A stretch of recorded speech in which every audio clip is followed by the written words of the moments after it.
Hi, this is Phil, and I'm here to tell you all about the Capes and Lunatics Patreon. Get early access to all of our interviews, including the monthly Chichester chats with writer and comic book legend D.G. Chichester, new episodes of classic Capes and Lunatics shows, including The Quantum Zone, This, That, or the Third, and many, many more specials, all completely uncensored. Access starts for $3 a month, full video when you pledge $5 a month. Check out the link in our show notes or go to patreon.com/capesandlunatics. Hope to see you there.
Welcome back to another episode of the Capes and Lunatics. I am Phil. Lilith isn't here. Justin is here, and hopefully we should have Will here soon. But this is another big one. Well, this is a big one because, we have a legend of the comics industry. One of the big names, one of the big guns. Yes, Mr. Tom DeFalco. Stop saying big. I've been on a diet. Oh, I'm going to have my sound effects ready. Okay. All right. But yes, thank you for joining us. I mean, yes, we were just talking. I mean, you've been a big part of our, lives, pretty much almost our whole lives, me and Justin here. As well I should be. Of course. Absolutely. But you're another one of those names. Like, I've talked to a few people like JMD Mateus. It's like you look at your bibliography, just scroll down the screen. Yes, I mean, there's such a so what I saw is, I believe you got your start in the industry at Archie Comics. At Archie Comics, yeah. When after I graduated college, I was looking for a job because at the time I didn't understand that writers aren't supposed to have jobs. They're supposed to stay home and write. But, I've been programmed that you have to get a job. So I was looking for a job, and I got into the comic book industry in probably the worst way possible. I sent out resumes to the different comic book publishers. And the guys at Archie Comics saw the resume. I guess they were kind of impressed by it, and they invited me down and offered me a job. I can, safely say I started in this industry at the very bottom. I was doing, proofreading and paste ups, and then from there I learned how to do, lettering corrections, and then, some very basic art corrections, and then learned how to color covers, and like I say, I started from the very bottom. I always remember one time at Marvel, we had to get a book out. So it was at night, and guys were pasting the lettering onto the art boards, and we needed to get that book out. So I sat at an art table and I started pasting up the pages with everybody else, and the guys in the bullpen was stunned that I knew how to paste the pages. And I'm thinking, are you guys kidding? Well, I think that's the best kind of boss. It's like, I'm not asking you to do something I've never done before, or something I'm not willing to do now. Yeah. Definitely. Archie was fabulous because I worked with a gentleman by the name of Victor Gorelick. I also had, Barry Grossman was the house colorist. He had the art table near me, and then another guy, Gary Rubinowitz, and the group of us were essentially the Archie production department. Over the years, different people came in and joined us and stayed for a while, and then eventually left. But Victor taught me everything I know, not everything he knows, but everything I know. The editor was a gentleman by the name of Richard Goldwater, who eventually I wore him down and started to buy my scripts. Nice. It was a fun place. And when the time finally came for me to leave, I stayed friends with everybody there. And even today, I still do the occasional job for Archie Comics because it was my home. Nice. And I love that. Yeah, I was going to say, I did see you have done more work for them like in the last few years, right? Yeah. Yeah. I do the 5-page stories for their digest books and their one-shots and stuff like that. And I still have a good time because I love the characters. I love the format of the 5-page story. Mm-hmm. I think it's it pushes your skills to get a complete story in 5 pages, and then add in a couple of subplots. Yes. Oh yeah. It befuddles me that sometimes I read these 6-issue epics, and there isn't a single subplot in the 6. I don't know how to do a story without subplots. It's like, come on.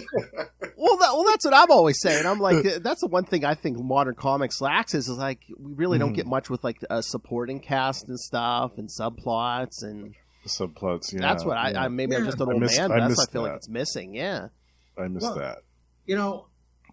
There's a difference in terminology. When someone says to me, here's a title to work on, and I'd like to see some world building. Mm-hmm. To me, it means build a world around your main character. Mm-hmm. Get a bunch of supporting casts.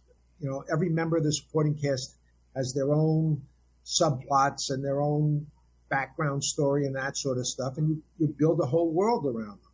Mm-hmm. Sort of like what Stan did when he, was first working on Spider-Man, the Fantastic Four, and all those other characters. I was looking to say the magic of Stan Lee is he brought soap opera to comics. Mm-hmm. He made us care about the characters' personal lives. Oh yeah. We were more invested in who Peter Parker was dating than we were in who he was fighting that month. Right. Yeah. And to me, that's the magic of comics. And I've heard guys tell me I'm old-fashioned in that I miss that sort of stuff. Mm-hmm. Well, I think some of the problem may be too. It's like they don't let people sit on a book long enough to even if they try to build something up, then it's like someone else comes in and be like, oh, I don't like this. I'm just going to knock it down. It's that they don't give the people a chance. Well, I think it's what came first, the chicken or the eggs. Yeah. A lot of the creative people don't want to stay on a book for 6 issues, which totally befuddles me because 6 issues. I'm barely getting started. Right. I'm still in first gear. Yeah. And again, blabbering. I know you guys have questions. Oh no! They're here to listen to you, not us. So after that, I see. Then you went to DC and you were working on like Lois Lane and Jimmy Olsen.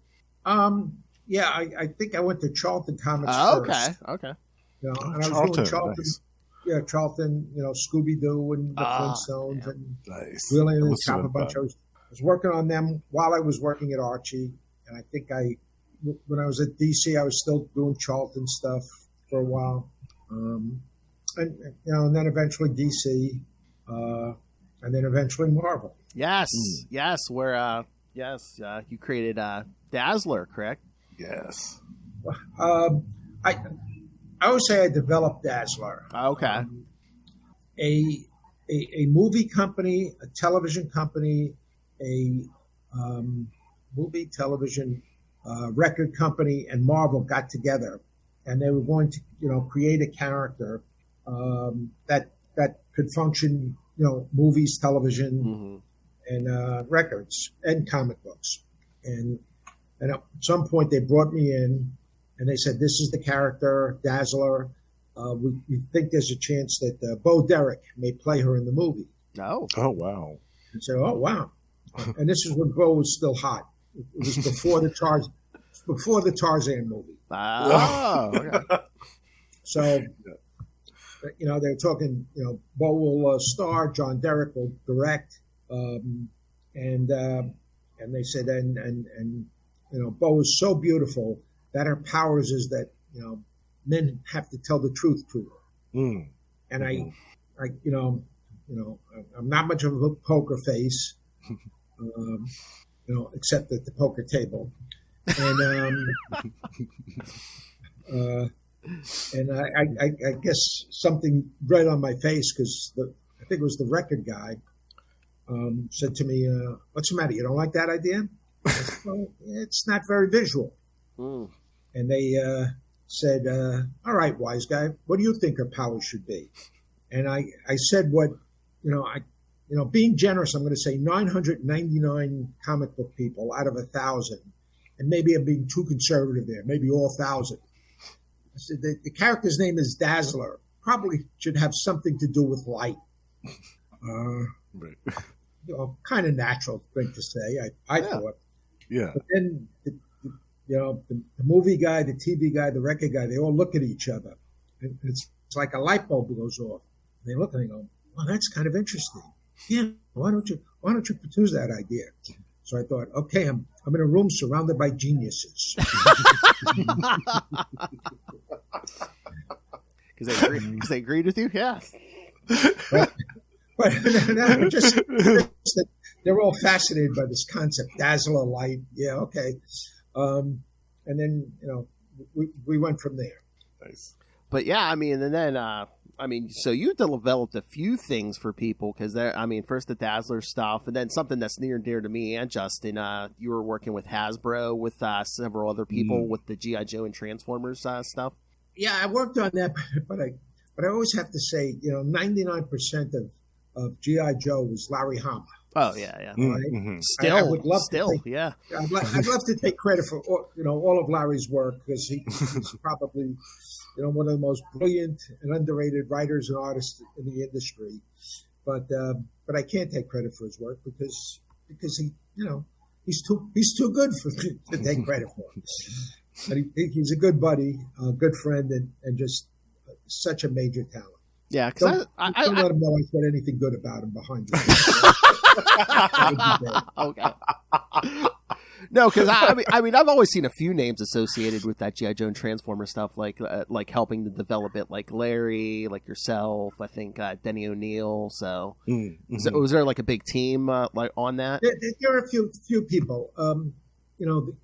The other guy who I think contributed the most would have been Archie Goodwin, because he came.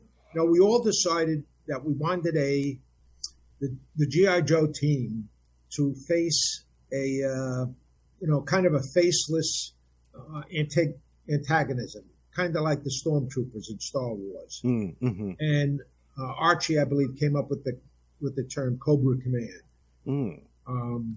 And originally, when we first spoke to Hasbro, they said, "Here's G.I. Joe, and he's a sniper, he's a frogman, he's a this, he's a that." And we looked and thought, that doesn't sound very interesting. So, how about G.I. Joe is the name of the team, and there's a bunch of guys who's, and they said, "All right, but who's Joe?" Yeah, there is no Joe. The name of the team. And then they realized that by doing that, they could sell all these different kinds of action figures. And yes. They jumped the board. The guys at Hasbro, they were a dream to work with.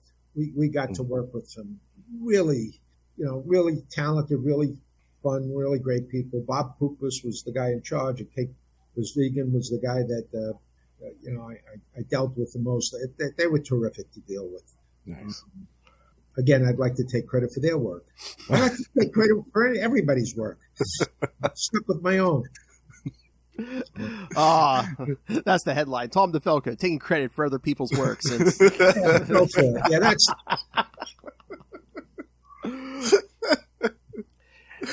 And of course, like I said, I love all the work you do with Ron Friends, and it's such a close race. But I think my favorite, of course, is like all the stuff you guys did on Spider-Man, like the black suit stuff, and like all the characters you introduced, like Silver Sable and the the Black Fox, the Rose, yeah. And just keeping that Hobgoblin mystery alive too. I mean, that was a big think for years. Yeah. Well, Ron, I can take credit for all of his work. Oh, he gives you. I've talked to him. He does give you credit for his work. Yes. Well, listen, Ron.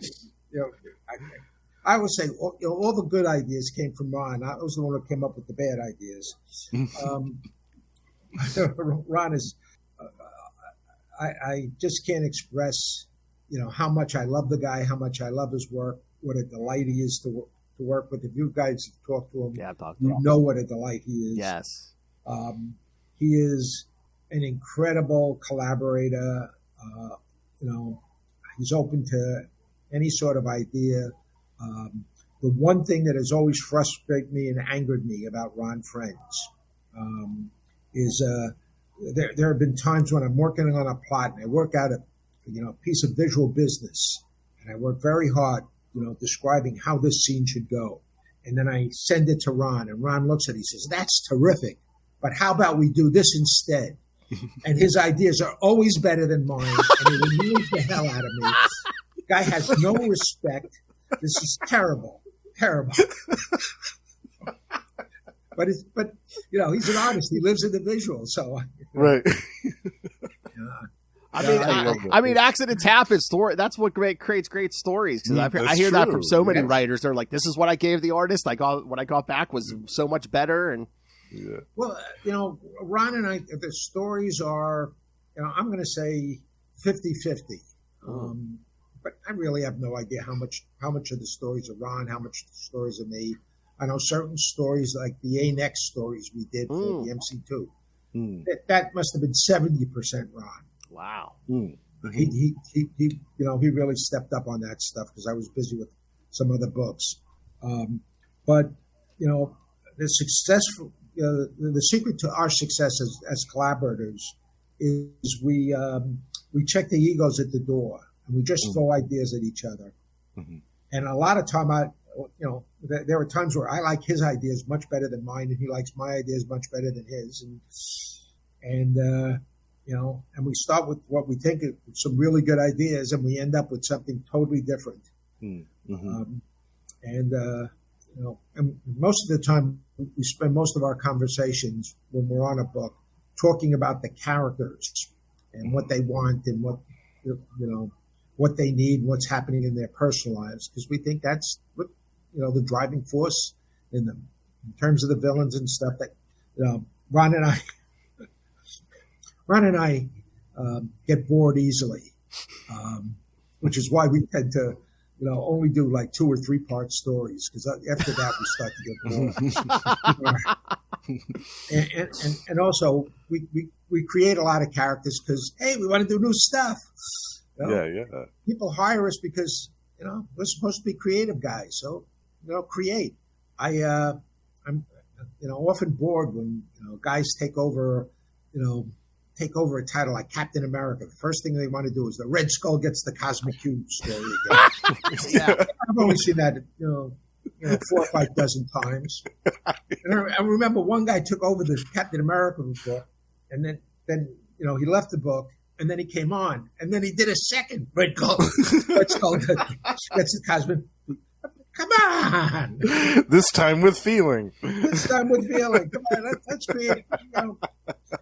We're supposed to be, exploring new ground. What makes the story different from all others? Oh yeah, Justin and I are such huge fans of like the Mark Grunwald run of Captain America. I mean, that's Bruni was fabulous. That is the biggest thing in my life. I wish I could have gotten to meet the man. I just loved his work. Bruni, just an idea machine plus. I don't think he ever repeated anything. No. He was always coming up with something new. Yes. And, certain things people looked and said, "What are you, crazy? Capwolf?" And Capwolf has come back again and again because people loved Capwolf. Right. Exactly. So I think, Clooney was always so far ahead of the curve that, oftentimes took the industry a while to catch up to him. Yeah, and he had such a knowledge of all the characters back to front. Yeah. It's so cool. He was great. Yeah. But again, like you were talking about you and Ron, getting bored, and so you're just creating stuff. Again, like me and Justin love your Thor run. You guys created the new Warriors. Again, one of my favorite characters of the 90s, Eric Masterson, Thunderstrike. Yeah. I loved that, too, because that was kind of getting back to the old Donald Blake era of Thor, which I thought was a nice kind of new version of that. That was really cool. Sir, you got me into reading Thor on a regular basis, and I've been reading Thor on a regular basis since you and Ron were on the book. Yeah. Well, thank you. We wanted to reestablish, Thor has always had a special connection to Earth. Yes. And we wanted to reestablish that with Eric Masterson. And from the start, we knew how Eric's story ended. And, we were planting clues all along the way. And I kept thinking, we're so obvious. Does everybody know what's going to happen to poor Eric? And I always felt that, maybe when they go back and reread everything, they'll see all the clues we put in there. Ron and I really cared about Eric, and in many regards, he was the best parts of what we both wanted to be. And, he was a great character. Yeah, and I loved his supporting cast too. He had a great supporting cast. Well, the mark of a great character is his supporting cast. You got to have a good, strong supporting cast. Yeah. They don't come strong. They don't come stronger than Harry Cleese. That's right, Harry Cleese. Yeah.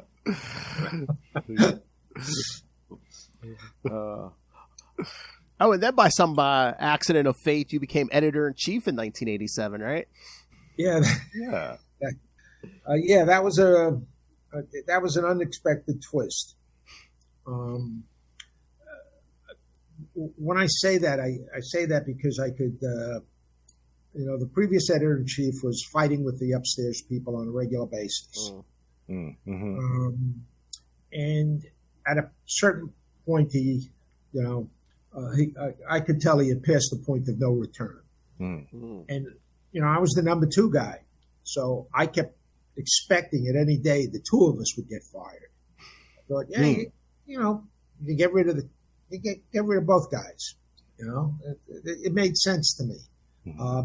And I kept trying to convince the guy we should move to California because I had done some work for sort of people in California, and I, had some openings. And he kept telling me Marvel could never fire him because he was he couldn't be replaced. And I said to him, "Hey, this is a company that lost Stan Lee, Jack Kirby, and Steve Ditko. Anybody can be replaced."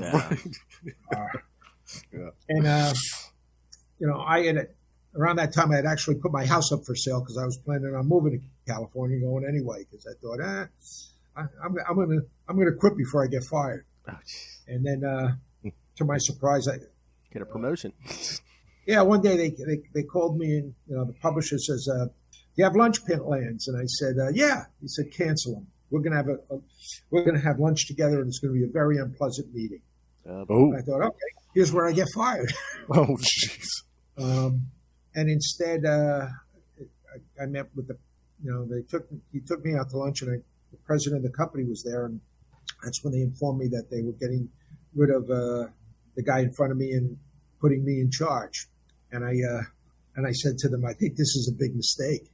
I said, "Guys, I want to be honest with you. I'm a freelancer who masquerades as a staff person. My heart is with the freelancers. And if you put me in charge, all I'm going to do is, try to set up policies that benefit the freelancers." And then the president of the company turned to me and said, "Well, that's what you should be doing." And suddenly I thought, wait a minute, this could be interesting here. And then we talked, and I said I'd think about it. And then the next day I heard from the guy who had offered me the job in California and said, "We can't compete with Marvel. So we're going to back off." And I'm thinking, yes, you can compete with Marvel.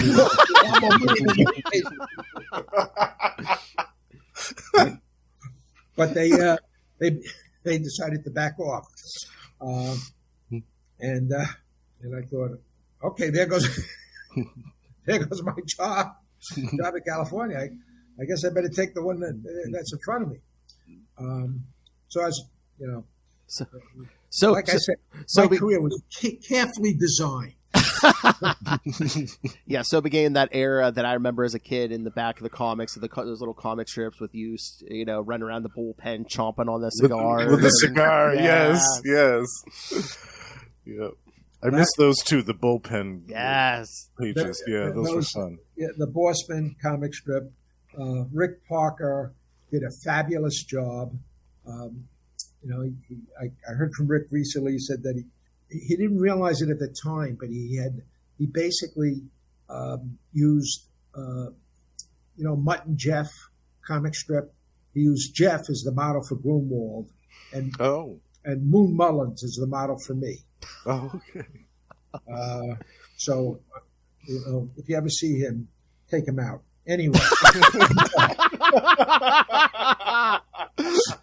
No, I love Rick. I remember the first couple of comic strips they turned in. Goonie and I looked at them, and we said, this is, Goonie and I are sitting in the office looking at the first couple of strips, and Rick was very nervous. Steve Saffel, the editor at the time, who's now an editor for Titan Books, they were nervous about presenting this, unflattering thing to us. We looked at it and we said, these are not insulting enough. We have to make them even more insulting. So we rewrote the first couple of strips, and we showed Rick, and we said, if you're gonna make fun of us, you really have to stick it to us. Because otherwise it's not going to be funny. You really have to stick it to us. And Rick, to his credit, he really stuck it to us. Good for him, because that could be nerve-wracking. Be like, is this a trap? The boss is like, you're not being insulting enough to me. What fun is it to make fun of your boss unless you really, really stick it to him? Yeah, exactly. And at one point, after doing this strip for about a year or so, Rick came in and said, "Why doesn't this office smell like cigar smoke?" And I said, "Rick, I gave up smoking about 5 years before you started the comic strip."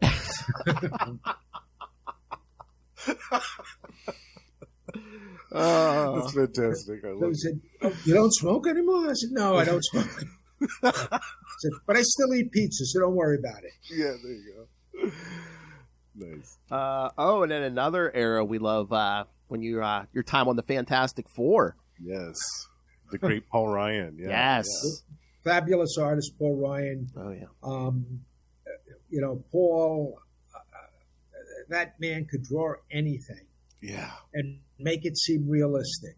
Yes, and I remember I asked for some ridiculous nonsense in the course of that strip. I mean, we were all over the place. Yeah. The world between molecules. Come on, the universe. All sorts of crazy nonsense, and and we really amped up the soap opera on that. Oh yeah. And Paul. I remember at one point, Paul went to a convention. He came back and he says, all the readers hate our stuff. I said, "What do you mean the readers hate our stuff?" He says, "Yeah, everybody's complaining about how mean we are to all the characters.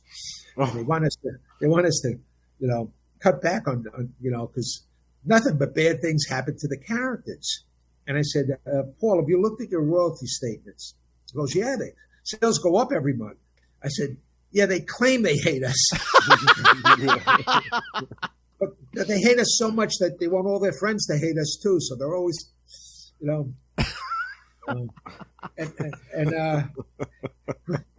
we used to get these scathing reviews. Part of it was because I was editor-in-chief, so naturally, I couldn't write to save my life. And scathing reviews. And I remember I spoke to one guy and I said, every month you write a scathing review of the Fantastic Four. I said, with all the comic books out there, why do you keep, buying a comic book that you so obviously hate? He says, well, because I have to see what happens next. Oh, yeah. That whole equation. Okay, I got him. And he says to me, the problem with your book is, every month there's nothing but problems. They just have more and more problems. Their lives just keep getting worse and worse. He says, can't you have an issue where nothing bad happens to them? And I said, listen, that's not going to be entertaining. Every month, 30 days happen where nothing bad happens to them. On the 31st day, when the comic book comes out, that's when all the bad stuff happens. And all the stuff in how many between, readers said, can't you give these characters a break and let nothing happen? I thought, boy, would that be a boring Yes. issue. Yeah, no one would want to read that. Yeah. But, the readers always want what they don't have. Yeah. Exactly. Hey, they have what they have. So, it takes them 15, 20 minutes to read the comic book. Then they have to wait 30 days for the next one. Mm-hmm. So all they do is complain about, what they didn't get this issue. Right. All right. Okay. Here, I can ask you a legend I heard about this, because you took Reed Richards out of the book, and he was out of the book for the longest time. Yeah. So the thing I heard was they were going to keep him out of the book even longer, but once Heroes Reborn started, they wanted him back for Heroes Reborn. Otherwise, he would have been out of the book maybe, I don't know, permanently or just much longer. Yeah, because when we brought him back, we didn't know Heroes Reborn was going to happen. Oh, okay. That Heroes Reborn legend is a new one. So that was just that was just your decision. Okay. Yeah. No, we always knew how we were going to bring him back. I happen to be a devout coward. I never start a storyline unless I know how it ends. And I'll change it along the way, but I have to have an ending. Because too many guys wrote themselves into corners that I had to come in and figure out how to get them out of those corners. I didn't do the same thing to myself. I always knew about when we were going to bring him back.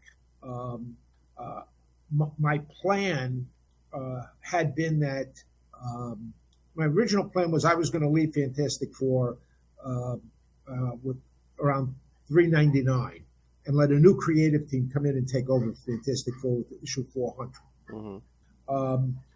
But around that time, Marvel had some good sense and they fired me as editor in chief. And then they had some less sense and they gave me a writing contract, which was a fabulous writing contract. The only negative thing of the contract was I couldn't, quit any title. Once Marvel put me on a title, I had to stay on that title till they wanted to move me off, which I thought, okay, because like I said, it was a really good contract.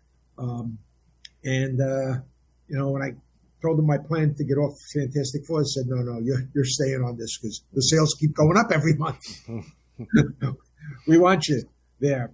And I thought, everybody just assumed that we would bring Reed Richards back in issue 400. Yeah.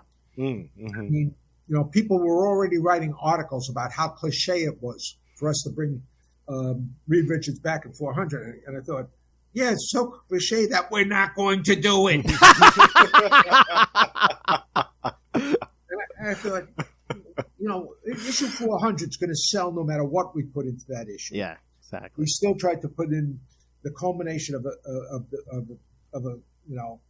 a very important storyline. So we tried to make it the most, we tried to make it worth the 400 celebration.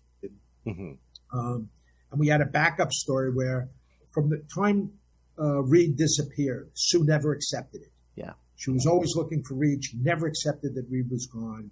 And she finally accepted it in 400. Finally had a memorial service in 400. So once Sue accepted it, I knew we could bring him back in I think it was, I forget it was 403 or 405. I thought, yeah, we'll bring him back then. Nobody expects it to come back. I love that. One of the things that has often thrown readers with me is they expect certain things in their comic books. And I try not to deliver those things, but to deliver what they don't expect, but they still want. It's more fun to be surprised. Yes. That's what I think. I mean, my job is to entertain the readers, and I want them to be entertained. So, let's have a good time. Yes. And I've always said that with all the creative teams that I work on, that if the creative team is having a fun time, the readers will have a fun time. Absolutely. And that's what, Ron and I, we always have a blast when we're working on a comic book together. Paul and I, we really enjoyed it because I kept saying to Paul, come on, you're having fun here, aren't you? It's a lot of work. It's a lot of work. But you're having fun, aren't you? He goes, yeah, I'm having some fun.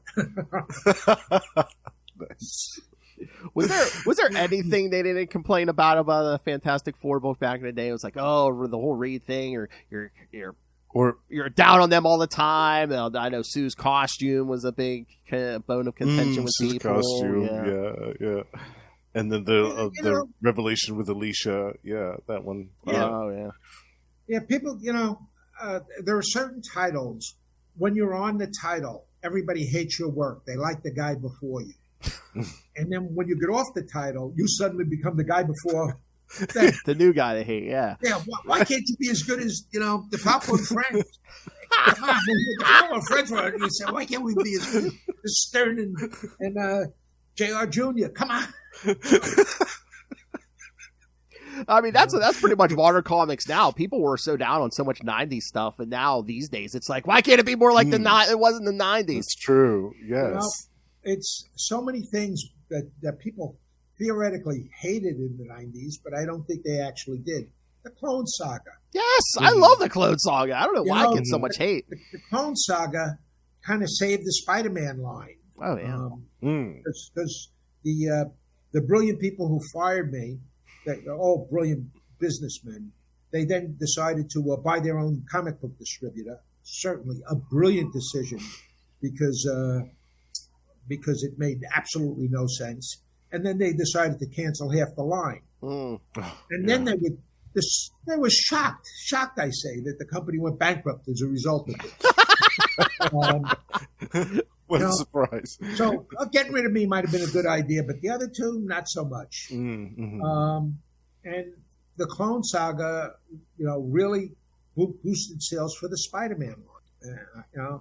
Well, yeah. Isn't that they say the whole reason it went as long as it did because wasn't only supposed to go a few months and they were just like, oh, it's selling so well, keep going, keep this going, whatever you got to do, keep it going. Yeah, that's why. And here it is years later. They're still, they're still bringing back the Clone Saga characters. They're still, reprinting that stuff. People are still talking about it. So we must have been doing something right. Oh yeah. Yeah, and I mean, they kept dragging you in this Spider-Man stuff over and over, so you must have been doing something right with Spider-Man. Well, Pete and I go back a ways. I mean, he's a good character. I mean, he's a great character. Yeah. And again, you mentioned the MC2 stuff. I love the Spider-Girl stuff. Thank you. That was a real labor of love. The What If 105 really was supposed to be just a one-shot. One-shot. I remember as we were, getting towards the end of the issue, Ron Friend said to me, boy, I really like this character. Think we could ever do a sequel? And I don't know, Ron, this is a what if. How many what if sequels have there been over the years? Maybe we could try a year from now because my assignment was to write what if. Yeah. So I was just thinking of what if ideas. And then when Bob Harris said, "Hey, what if you did with Ron Friend sold really well?" And I said, "Well, which what if?" Which is the one with the Spider Girl. I said, "Oh, yeah." He says, and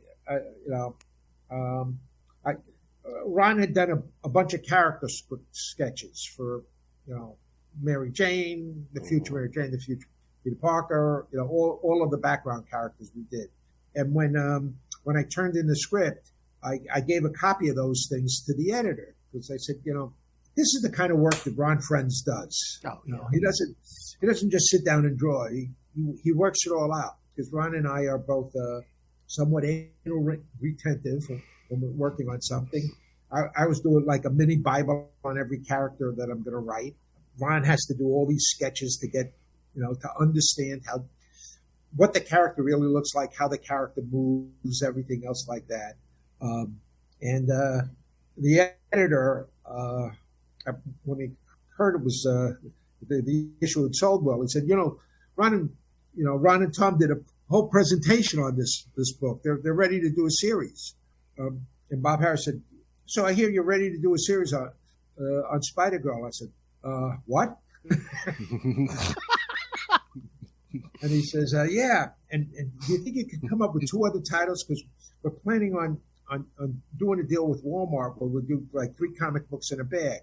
And I said, yeah, I'm sure we can come up with 2 other titles. And he said, and also I really like that Little Juggernaut character. Can you do one of the books on Little Juggernaut? And I said, sure. And then I walked away from Bob and I thought, who the hell is Little Juggernaut? Yeah, because then I think that What If he's only in like one panel or something. Yeah. One panel. Yeah. One panel. And that one panel, Ron and I thought it was the real Juggernaut. Yeah. Oh yeah. We weren't planning on a Little Juggernaut. And so that's how the MC2 universe came around, and Little Juggernaut became J2. Mm-hmm. And I got to work with Ron Lim on that book. Oh, yeah. Another great talent. Yeah. An incredible talent, a nice guy, Mr. Enthusiasm. That book is something that we could never get away with today because, comic book fans are deadly serious. Yes. That book was anything but. Yes. I mean, we did stories in rhyme, stories, 2-page stories, 5-page. We did all sorts of nonsense in that book, and we were just having a blast.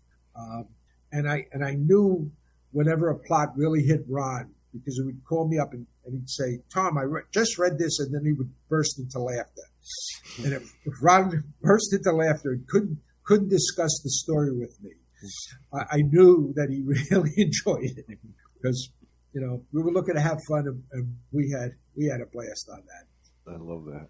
But yeah, all those books, I mean, especially like you and Ron, like you said, you did get bored on books. You'd have to create new characters and stuff. I mean, that was kind of built for you guys because, it's like a possible future. So you're either updating pre-existing characters or you're just creating a whole bunch of new characters.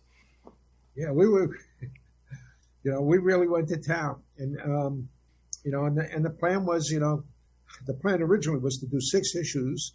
And then they asked us to do 12 issues, and then they said we want to do some other titles, and they kept saying, keep Spider-Girl. Can you do 6 more issues of Spider-Girl? Yeah, I guess so. Then that original run went to 100, so yeah. Yeah. They asking for 6 more issues. That ended up lasting 13 years. We did Spider-Girl. 6 more. 6 more. Yeah, I love it. Yeah. Because I thought I heard the fans were really behind you guys on Spider-Girl, where they kept writing in, being like, "Don't you dare cancel it! Keep those guys, keep this book coming out." And well, here's one of the sad things about the direct market. In the direct market, sales only go down. First issue comes out, they order, a retail orders 100 copies. For issue 2, before he's seen issue 1, he now orders 50 copies. Yeah. And issue 3, he now orders 25. Now, if issue 1 comes out, sells out of that 100 copies, you would think the guy would go back and say, maybe I should order more copies of number 2. Most of the time, no. And this is why so many comics get canceled right away, because they're selling well, but the retailers are cowardly and superstitious lot. Hey, that's the biz. What can I tell you? Yeah, I mean, is that one of the biggest blows to the industry too? It's just like distribution has shrunk so much. Like I know when me and Justin were kids, we used to have newsstands and spinner racks at the grocery store. Racks. Yeah, everywhere. Yeah, well, I used to say Marvel Comics was the only company that could turn a title around because you think back on the classic comic books. Frank Miller's Daredevil. Big seller or not? Mm-hmm. It seems like it's was it a big seller? It seemed like it would be a big seller, but yeah, it's nope. Didn't start selling until the death of Elektra. Right. That's when it started selling towards the end of Frank's thing. X-Men didn't start selling till the death of Phoenix. It was the newsstand that carried those things. Yeah. G.I. Joe. For the first year of G.I. Joe, we couldn't give that comic book away in the direct market. Wow. It was one of our top-selling books on the newsstand. And all the retailers were selling out every month, and it never occurred to any of them to up their orders. And then after about a year, in the matter of 3 months, it went from one of our lowest selling books. I think Heathcliff was outselling it in the direct market. Wow. Oh, wow. It went from one of our lowest selling books to one of our top 3 selling direct market books in the matter of 3 months. Because it took the direct market a year to discover that G.I. Joe was popular. They didn't make that same mistake with Transformers, thank goodness. But the direct market is not an efficient market. I mean, I love the direct market. Yeah. I love a lot of the guys who work in the direct market, but it's not an efficient market. The newsstand market, also not an efficient market, allowed comic books to grow and sell and that sort of things because you saw a cover of a title that you were never buying, and that cover just intrigued you, and so you picked up those comic books. Right, exactly. Oh, yeah. Yep. I remember that my first Marvel superhero comic books, Fantastic Four 3 and 4. I picked them up together. Oh, wow. On the newsstand. Nice. When I first saw the title Fantastic Four, I just assumed there were 4 stories in the comic book. It didn't occur to me. They were a team. Yeah. But I recognized the Human Torch on both covers and thought, okay, let me try this. And those 2 comic books hooked me on Marvel Comics, and I'm still kind of hooked. I mean, I remember that having that effect when I saw Thor 433, the first one with Eric Masterson as Thor on the cover. It was nice and shiny. Had the big Eric Masterson on the cover. There's a new Thunder God in town. I was like, I need that. I need that now, Mom. I need that now. Yes. Yeah. Listen, that Ron Friends, I think, draws the greatest, most exciting comic book covers out there. Oh yeah, he is like such a great combination of like he was like a modern artist at the time, but like you could tell like he's even told me like his inspirations, like you could see the Kirby in his work and like some of the other artists. But yeah, I mean he was such a great blend of like the modern and then the people who came before him. Definitely. Ron could draw anything and in any style. He even did a bunch of Archie stories with me. Yeah. Oh yeah, Marvel, DC. I mean, he drew some Superman. Did some Superman too. Yeah, he did that without me, the bum. Yeah, he was helping them design that electric Superman costume. I know we were talking about that. Oh yes. Yeah. All right. I feel like I'm dominating conversation. Justin, did you have any questions? Well, one of my favorite stories is the War of the Gods story from Thor. That was I think it was 395 up to 400, and I just love that story so much. I wonder, was that difficult to kind of, because you're coming up on the big issue number 400, and this had to be like a 5 or 6 part story. Was that difficult to kind of edit down into the story that it was, or? It's hard for me to remember back then. I think we understood what we needed to accomplish each issue, and we had kind of been building on that from almost the beginning of our run. We were kind of introducing those concepts, I always remember 2 things.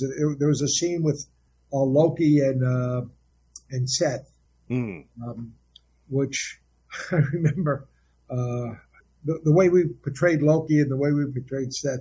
My editor Ralph Macchio was saying, "This is the perfect Loki. This is exactly my Loki." What I also remember I think it was issue $3.99. $3.99. Before, in classic story construction, things get bad, things get worse, and then they get better. Mm-hmm. Well, that was the issue where things get very, very worse. Very worse, yeah. And we kept, the way we tell our stories, we do, one or two page scenes, and then we cut around.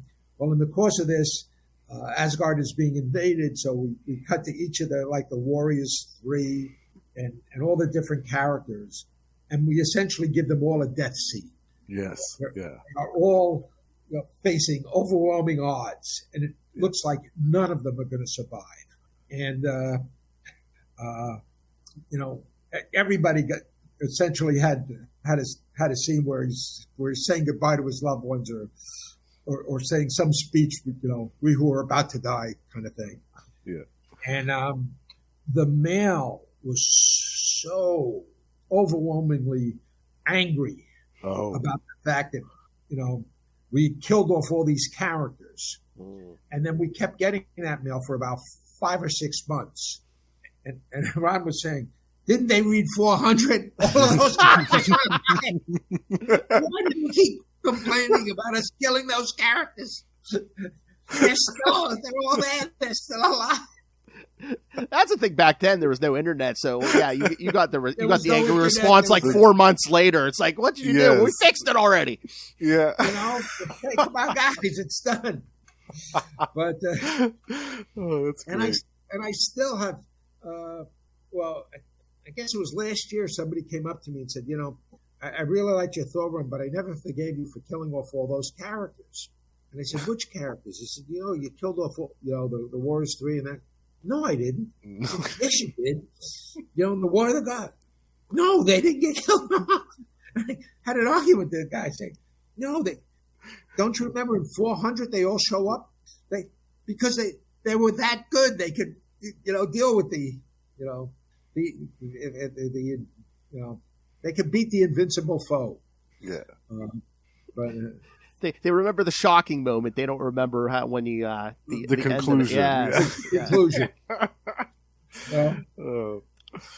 I also loved during your time as editor-in-chief, there were a lot of new titles coming out, like Guardians of the Galaxy and New Warriors and stuff like that, which had foundations in Marvel, but were kind of unassociated to like Avengers or Spider-Man or X-Men, and things like Darkhawk and Sleepwalker, just kind of random comic books that I loved. I loved all these new characters back as a kid. Of course he's going to greenlight New Warriors. Come on. Well, yeah. Yeah, but that was an exciting time because it was nice to have alternatives to other than just Spider-Man, X-Men, Avengers, that type of stuff. It was nice to have some new fresh stuff. Yeah, we wanted to introduce a lot of fresh stuff. I thought you constantly have to move forward and constantly have to create. And New Warriors. One of the reasons why we did New Warriors because DC had this popular title called the Teen Titans. And then they decided they're going to be called the Titans. You can't call us teens anymore. Thinking, hey, half of our market are teens.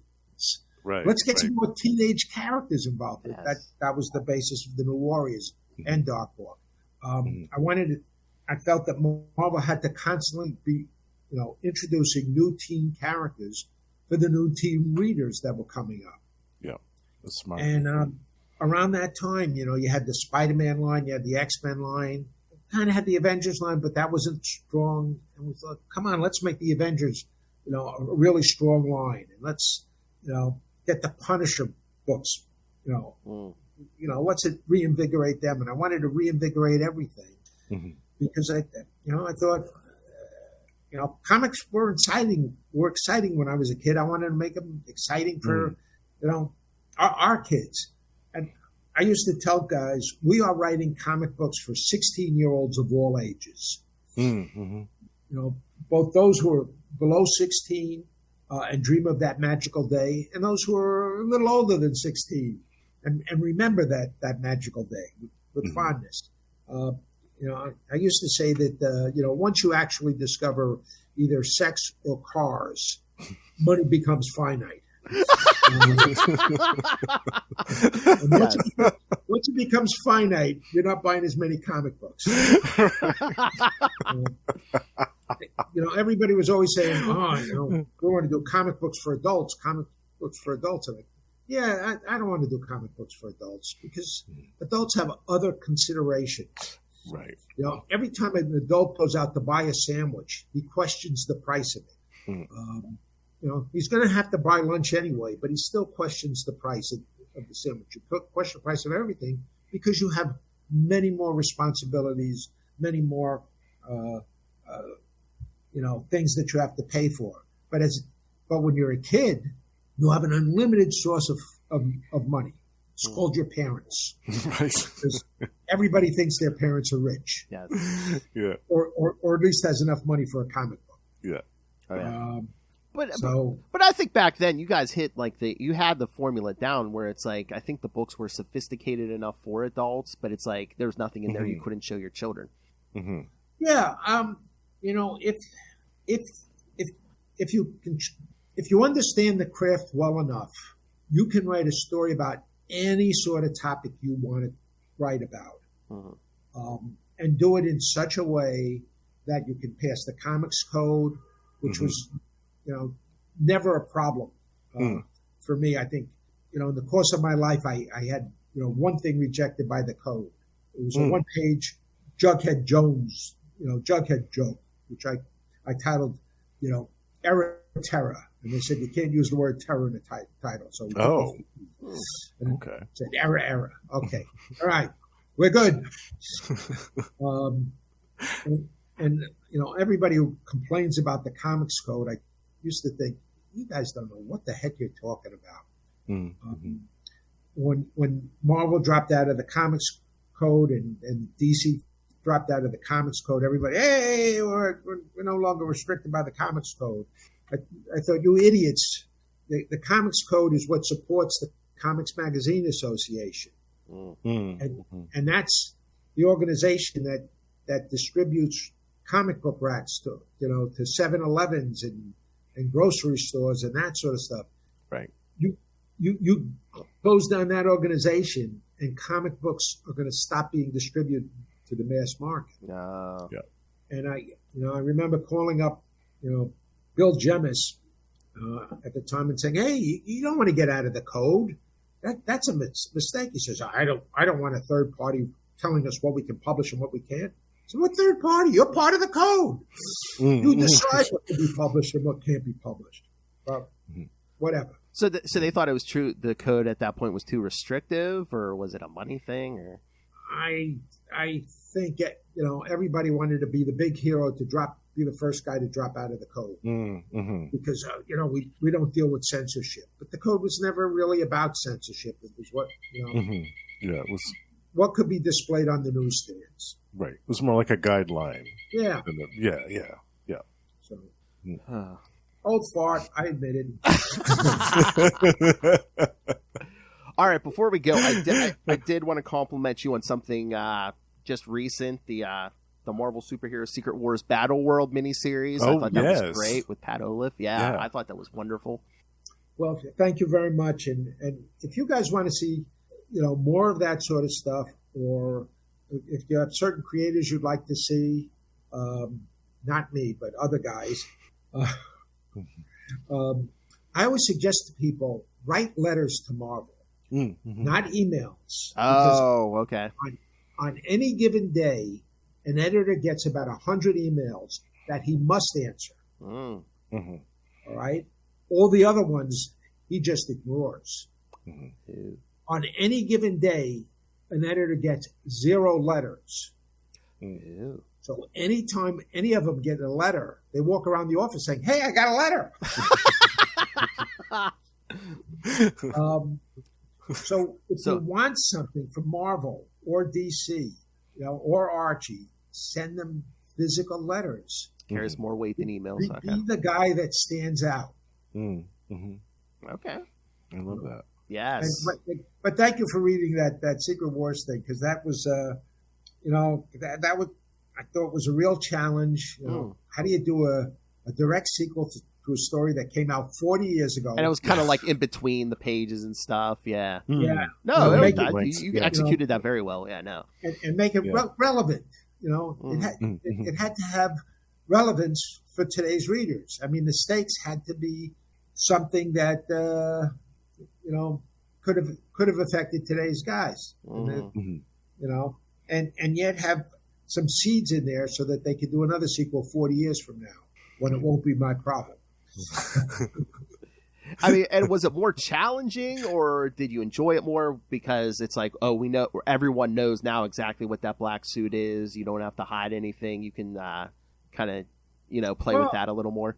It had some challenges, especially knowing what the black suit was and stuff like that. I don't want to mention the twist because there are probably some of your listeners who haven't seen it. But did the twist in issue 4 catch you by surprise? Yeah, kind of. Yes. Yeah. That was good. Good. I gave you clues. I gave you plenty of clues. Oh no, that's right. Any story I've read of yours, I mean, you could tell the care and time and everything you put into your story. So yeah, no. Well, I am a bit of a lunatic. I told you we do. Ron and I do Bible. We do Bibles. A couple of years ago, we did a Thor story, a Thunderstrike story. It was a 10-page story in the back of something. And I did a Bible on these two characters and their relationship and that sort of stuff. And the Bible ran about 6 or 7 pages. And I think they appeared in 2 panels of the story. But I had to know how to write those 2 panels. Yes. That's important. Yeah. I had to understand the relationship to do that. Yeah. But, I love it. All right. Justin, do you have any more questions for this man? Or? Well, one last question. I wanted to know who was, if anyone, was the inspiration for Silver Sable, because I'm another Silver Sable fan. Yeah. If there was a particular inspiration for her, or I think visually Marilyn Monroe to Ron. Nice. Right. In terms of, I wasn't. If I was thinking of anybody, it would have been Emma Peel. Oh, from the Avengers, yeah. From the Avengers. Yeah. I just, the original inspiration was, her father was set up this organization to hunt Nazi war criminals. What do you do with that organization once there are no more Nazi war criminals? Of course, that was years ago. Now we have a bunch of new Nazi war criminals. Yes, plenty of people for her to go after. Yes. Yeah, but at the time, so I thought, okay, go after insurance companies, that sort of stuff. I thought, okay, there's a good basis. Bring in an organization where the boss is this, not very imposing looking woman who's the toughest one of the bunch. Yeah. And it just went from there. Nice. Oh yeah, I love that character because it's like, somebody gets wounded, the lady boss just like, walk it off. Come on, let's go. Walk it off. Yeah. It was great. Yeah. But yes, so Mr. DeFalco, thank you so much for your time. Yes, thank you for your Is there anything you want to promote? Any work, any social media, anything? Yeah, and not really. I'm a very lucky guy. I exist on many forms of reality, and a lot of those they handle the promotion, so I don't have to worry about promoting anything. I just want to, I'm very grateful to the readership, to guys like you, who kept me in business all these years, because otherwise I would have had to go out and get a real job.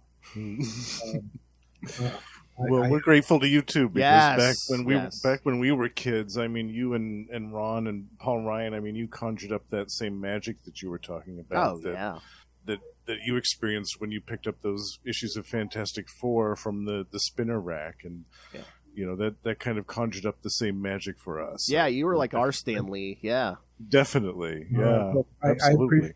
I appreciate that, but we're not in the same class, okay? Ron and I had worked on something called the Right Project. Mm-hmm. We're working on our second issue in what I laughingly refer to as our spare time. So that I'm hoping that comes out previous to my retirement. I'm still in good health, and I go to the conventions and stuff, but I keep thinking, maybe next year is the year that you pull the plug on everything. But we have to see. But so I'm hoping I finish that book before it's plug pulling time. Sir, I live out by Ron, and I live near Pittsburgh here. So if you're ever out here for a convention with Ron, I'd love to take the two of you out to dinner or something, and just annoy the heck out of you for a dinner at least. Yeah. Sounds like a plan. All right. I do get invited to some conventions, but I don't have a big social media presence. Yeah. So I'm kind of hard to find. I have Facebook and LinkedIn. Hey, I found you. I have hardly any skills, so yeah. I always hear from people saying, "Yeah, we can never find you," and I'm thinking, that's probably a good thing. Because you can't find me, the bookies can't find me. Everything's good.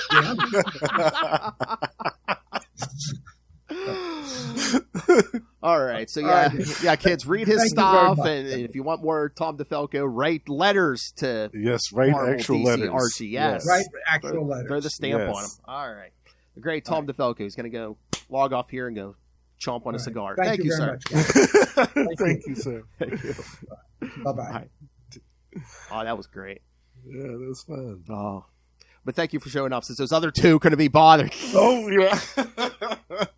I'm always a little nervous talking to someone for the first time, but I was psyching myself out. I'm like, this is DeFalco. I'm like, oh my God, I don't want to be here by myself. I don't want to be like, in front of DeFalco. Yeah, it was a great time. Oh yeah. All right, so kids, you heard them. If you want Marvel and DC and Archie to really hear your voice, send in paper letters. Put it in an envelope, too. stamp. It makes sense that they would get hundreds of emails every day, but hardly any physical letters at all. So. And plus, too, it takes more effort because you need to buy a stamp and stuff. And right. Yeah. Got to drop it in a mailbox or something. Yeah. Email people just type it and just hit a button and anybody can do that. Exactly. Yeah. All right. So yes, send us your thoughts on this interview. If you want to be interviewed, I still have some names on my list I want to talk to. So CapesandLunatics@gmail.com or call the voicemail 614-382-2737. That's 614-38-CAPES. I wasn't going to do plugs, but I'm like, man, this DeFalco interview might get some eyes. So, yeah. We got a Patreon. This one over here is a member of our Patreon Elite. That's right. Join me in the Patreon Elite. Oh, that should be a promise I make. Hey, if you spend enough money on Patreon, you can join us for an interview. We'll interview you on the Patreon. I don't know if I want just anyone on an interview. But we have Patreon, we have merch. You can find everything at tubespace.io/Capes and Lunatics Podcast Network. That's tubespace.io/Capes and Lunatics Podcast Network. And you can find Justin here all over the Capes and Lunatics and Capes and Lunatics Sidekicks podcast, and also Gamma Charge, Predator and Prey, and the Lost Library of Legends. Yes. So, yes, this kid's the king of podcasting over here. All right. So, yes, thank you for joining us. Come back next time, and make mine DeFalco.